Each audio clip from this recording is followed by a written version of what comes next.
Good day, everyone. My name is Bertoni. Yes, and today we're going to discuss another topic, which creating and customizing child theme in WordPress. So, without further ado, let's start. So, our objective today is to understand what's child themes and ano yung gamit nito in terms of WordPress. So, okay. Yan. So let's start. So first we have to proceed to htdocs and seek for WordPress, then WP content themes, yan. Then next, kailangan lang natin i-navigate yung your theme to child. Then mag-create tayo ng folder. Yes.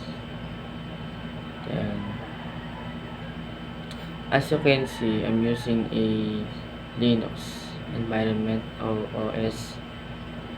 So to create a folder or directory in you have to use sudo, which means to grant a permission para as a role you have to fully authorize to create folder. So ayan, so let's go back to our topic.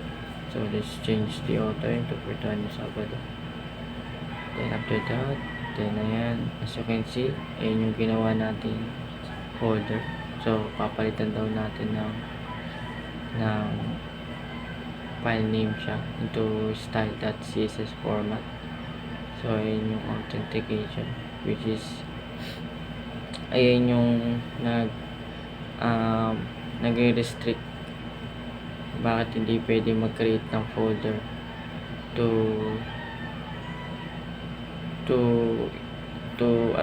folder file explorer. So let's go back once again.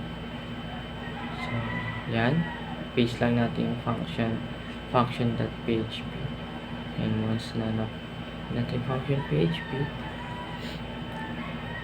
then save. Then let's proceed to step 3, activating the child theme.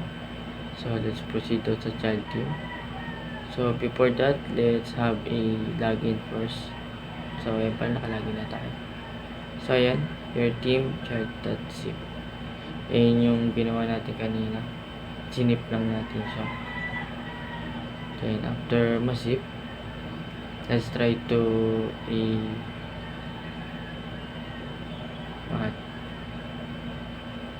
so ayan, ipapasok natin yung your theme.child into your theme child folder. So ayan, sudo mb means a move. Yan, sudo mb move your file name tapos into destination. So ayan, as you can see, move natin siya. Then next, then let's have a file format. Yan, install now. Then as you can see, this theme is already installed. Then nakikita nyo then as you can see, your theme not found. So paano natin i-resolve yan?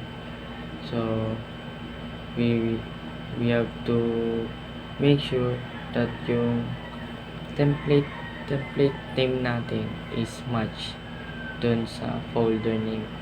Okay, yun yung logic dun. So let's change it. And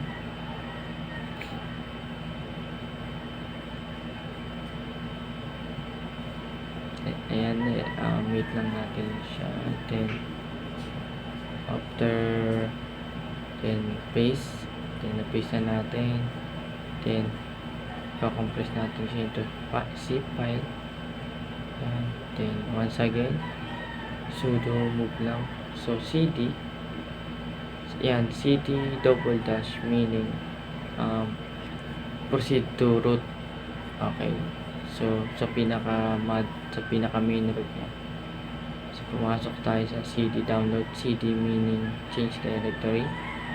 Then grant permission, sudo move yung file natin, style.zip, isang destination.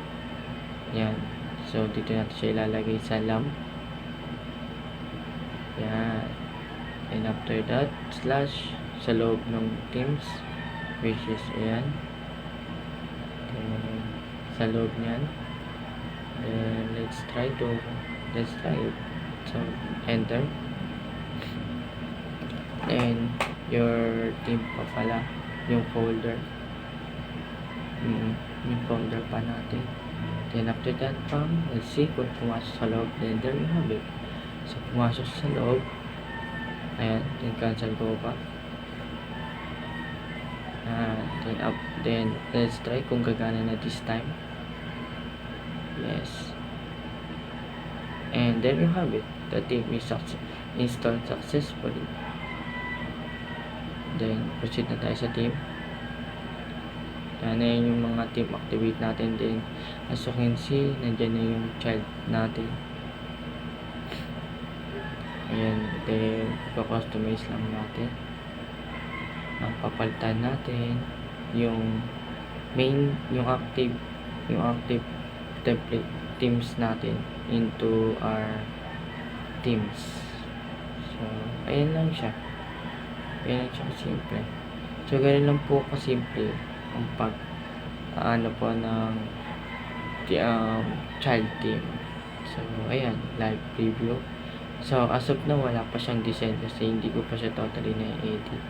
So later on, we will try to change the CC style. So with that, once again, thank you for watching. I am Berton JR Sabado. And next namang topic na i-discuss natin sa next video is about naman kung paano natin ma-enhance and mababago yung mga layout ng child team.